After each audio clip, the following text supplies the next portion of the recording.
Hello student, मैं Kanhaiya ji Pandey KJ knowledge hub के YouTube channel में आपका स्वागत करता हूं।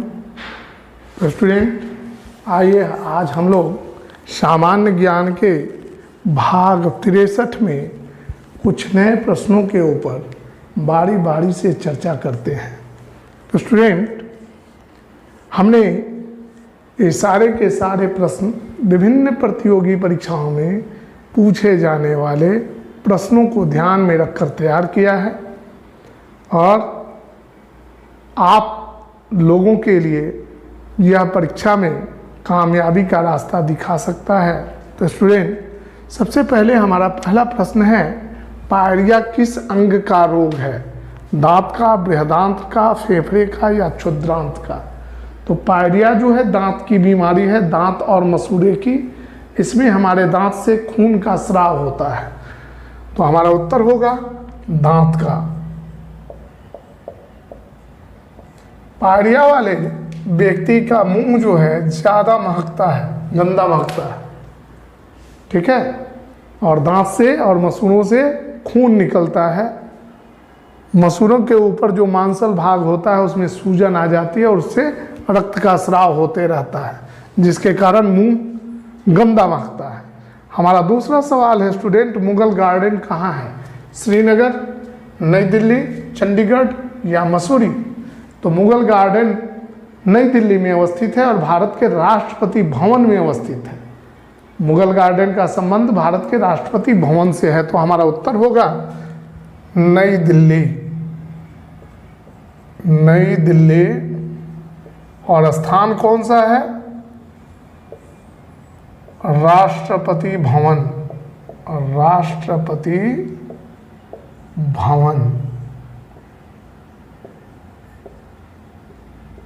हमारा अगला सवाल है प्रश्न संख्या 3, सांप के काटने पर मानव शरीर का कौन सा भाग प्रभावित होता है? मस्तिष्क, फेफड़ा, हृदय या तंत्रिका तंत्र? तो सांप के विष में यह हमारे रक्त के माध्यम से संपूर्ण शरीर में फैल जाता है और हमारे नर्वस सिस्टम पर कब्जा कर लेता है, जिसके कारण नर्वस सिस्टम के द्वारा संचालित होने वाली विभिन्न जैविक प्रक्रियाएं जैसे हृदय का धड़कना, सांस लेना इत्यादि प्रतिबंधित होने लगता है और मानव की मृत्यु हो जाती है। तो हमारा उत्तर होगा तंत्रिका तंत्र पर। तंत्रिका तंत्र यानी नर्वस सिस्टम तंत्र पर। अब स्टूडेंट, हम लोग प्रश्न नंबर 4 को देखते हैं। डिग्री फ़ारेनहाइट पैमाने में शुद्ध जल का क्वथनांक कितना होता है? 32 degree F, 100 degree F, 212 degree F या 373 डिग्री F? तो डिग्री फ़ारेनहाइट में जल का द्रवणांक जो होता है वह 32 डिग्री F होता है और क्वथनांक 212 डिग्री F होता है। सेल्सियस पैमाने में जल का 0 डिग्री सेल्सियस जो है उसका द्रवणांक यानी मेल्टिंग पॉइंट होता है और 100 डिग्री सेल्सियस उसका बॉइलिंग पॉइंट यानी क्वथनांक होता है। जबकि केल्विन पैमाने में जल का द्रवणांक 273.15 केल्विन और क्वथनांक 373.15 केल्विन होता है। तो हमारा उत्तर होगा 212 डिग्री F। ये जो है फ़ारेनहाइट पैमाने में जल का क्वथनांक होता है 212 डिग्री फ़ारेनहाइट। हमारा अगला सवाल है प्रश्न संख्या 5, भारत के किस शहर में सर्वप्रथम 1899 में विद्युत आपूर्ति की शुरुआत हुई थी? सबसे पहले बिजली किस शहर को मिली थी? कलकत्ता, जिसका नया नाम कोलकाता है,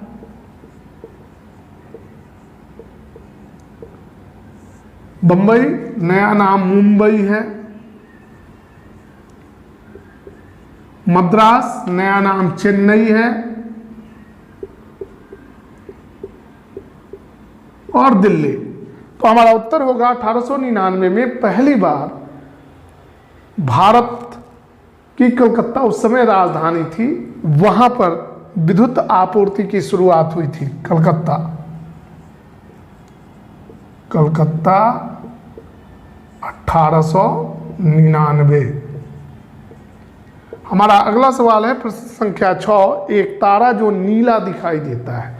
स्टूडेंट आप जानते हैं वह है सूर्य से ठंडा, सूर्य जितना गर्म, सूर्य से अधिक गर्म, चंद्रमा से अधिक ठंडा। तो आप जानते हैं स्टूडेंट कि ज्योति के जब हम किसी ज्वाला को जलाते हैं तो उसके 3 भाग होते हैं, नीला भाग, पीला भाग और काला भाग। काला भाग का तापमान सबसे कम, पीला भाग का तापमान काले से अधिक और नीला से कम, और नीले भाग का तापमान सबसे अधिक होता है।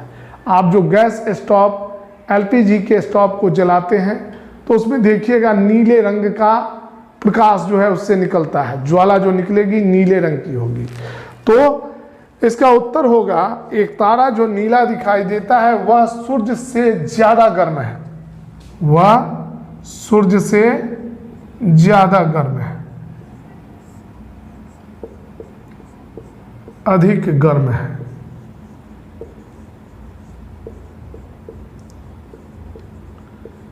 हमारा स्टूडेंट प्रश्न संख्या 7 है, इनमें से कौन जल में सबसे कम घुलनशील है। गैसें जो है जल में, विभिन्न गैसें विभिन्न मात्रा में, विभिन्न अनुपात में घुलती है।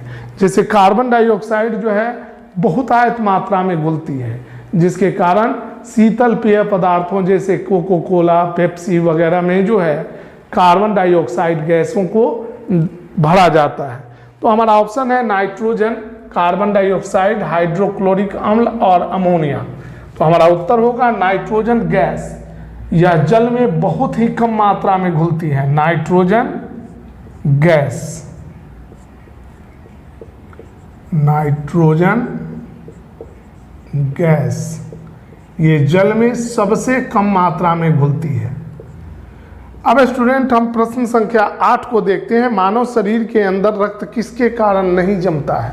प्लाज्मा के कारण, फाइब्रोजीन के कारण, हिपेरिन के कारण या हीमोग्लोबिन के कारण। तो मानव रक्त में, लाल रक्त कोशिकाओं में हीमोग्लोबिन पाया जाता है, लेकिन मानव रक्त में एक पदार्थ हिपेरिन नाम से पाया जाता है जो रक्त को जमने नहीं देता है। लेकिन जैसे ही हमारा शरीर कट फट जाता है तो रक्त बाहर स्राव करने लगता है, बाहर आने लगता है। उस समय यह ऑक्सीजन के साथ संयोग करके फाइब्रिनोजीन जो है यह रक्त को जमा देता है, लेकिन हिपेरिन के कारण जो है हमारे शरीर के अंदर रक्त नहीं जमता है। उत्तर होगा हिपेरिन, हिपेरिन। तो अब हम लोग स्टूडेंट प्रश्न संख्या 9 को देखते हैं। हमारा प्रश्न संख्या 9 है, देखते हैं प्रश्न संख्या 9, मिल्क ऑफ मैग्नीशिया का अणुसूत्र क्या है? HgBr, MgOH2, Cu2O और MgO, यानी mercury bromide, magnesium hydroxide, cupric oxide या मैग्नीशियम ऑक्साइड। तो हमारा उत्तर होगा MgOH2, MgOH2। इसका उपयोग जो है एंटासिड के रूप में किया जाता है। जब हमारे पेट की अम्लीयता बढ़ जाती है तो उसको दूर करने के लिए मिल्क ऑफ मैग्नीशिया का प्रयोग किया जाता है। स्टूडेंट अब हम देखते हैं प्रश्न संख्या 10 को। पृथ्वी के भूपृष्ठ स्तर को, जो सबसे ऊपर वाला भाग है, किस नाम से जानते हैं? सियाल, सीमा, नीफे या क्रोड? तो सियाल, सियाल का मतलब होता है Si plus Al, Si for silicon, Al for aluminium. सीमा का मतलब होता है Si plus Ma, Si for silicon, Ma for magnesium. नीफे का मतलब होता है NiFe, Ni for nickel, Fe for लोहा यानी फेरस। तो सबसे ऊपर का भूपृष्ठ जो है सियाल कहलाता है, सियाल। सियाल 2 शब्दों से बना है, SiAl, Si फॉर सिलिकॉन और Al फॉर एल्युमिनियम। हमारा 11 नंबर प्रश्न है, उत्तर वैदिक संस्कृति का काल किसे माना जाता है? 600 ईसा पूर्व से 600 ईस्वी तक, 1500 ईसा पूर्व से 1000 ईसा पूर्व तक, 1000 ईसा पूर्व से 600 ईसा पूर्व तक, इनमें से कोई नहीं। तो स्टूडेंट, पूर्व वैदिक काल का समय था 1500 ईसा पूर्व से 1000 ईसा पूर्व, और उत्तर वैदिक काल का समय था 1000 ईसा पूर्व से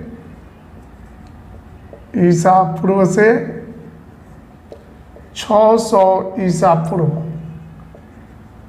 600 ईसा पूर्व में भारत में महाजनपदों का युग शुरू होता है। उस समय 16 महाजनपद थे। अब हम लोग स्टूडेंट प्रश्न संख्या 12 को देखते हैं। टाई ब्रेकर शब्द का संबंध किस खेल से है? टेनिस से, फुटबॉल से, क्रिकेट से या हॉकी से? तो टाई ब्रेकर का संबंध जो है हॉकी से है। हमारा उत्तर होगा हॉकी।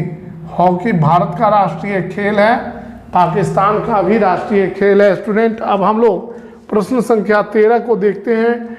विश्व में प्रथम ओलंपिक खेल किस वर्ष आयोजित हुए थे? 1892 में, 1896 में, 1900 में या 1904 में? तो 1896 में यूनान की यानी ग्रीस की राजधानी एथेंस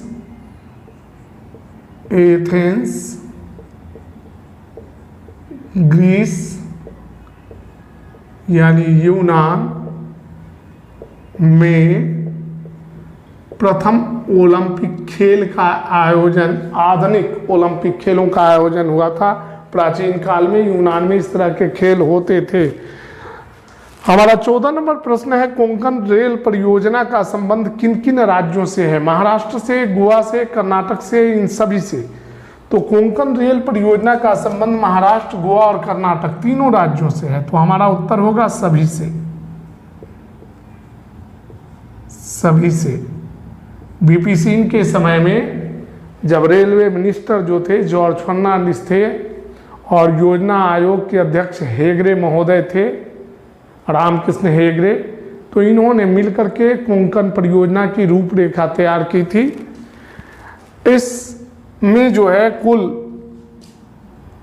69 स्टेशन हैं और इसकी लंबाई 756.25 किलोमीटर है।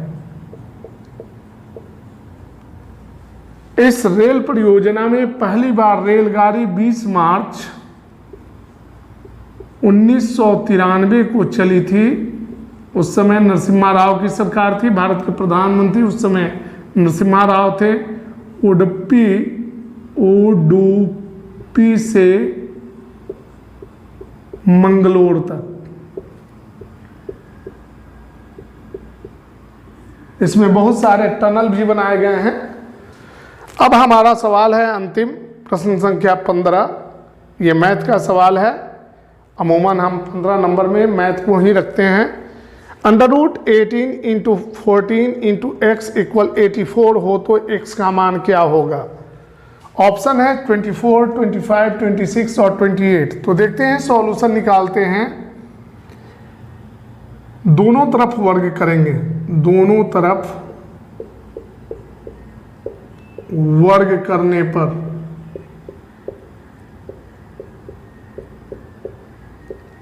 तो हो जाएगा √18 × 14 × x का स्क्वायर बराबर 84 का स्क्वायर। दोनों तरफ वर्ग कर दिए तो रूट अब खत्म हो जाएगा। तो 18 × 14 × x बराबर 1756। तो x बराबर हो जाएगा 18 और 14 में गुना करेंगे 252। 1756 बटे 252, 200, 14 × 8 112, 14 × 1 14, 11 25, 252 से भाग करते हैं इसमें 1756 में, तो ये 28 मरतबा करता है, बराबर हो जाएगा 28। तो हमारा उत्तर होगा स्टूडेंट 28। तो स्टूडेंट, सामान्य ज्ञान के भाग 62 में भाग 28 में मैं कन्हैया जी पांडे आपके समक्ष 15 प्रश्नों को बारी बारी से रखा और उसके उत्तर जो हैं क्या हो सकते हैं उसके बारे में जानकारी दी। अगर आपको वीडियो अच्छा लगे तो आप इसे लाइक करें, शेयर करें, सब्सक्राइब करें और हमारे अगले वीडियो का इंतज़ार करें। वीडियो के डिस्क्रिप्शन बॉक्स में मैंने इसका PDF डाल दिया है, PDF का लिंक, तो आप लिंक पर जा कर के PDF से इसको नोट कर सकते हैं। तब तक के लिए हम आपसे विदा लेते हैं। धन्यवाद।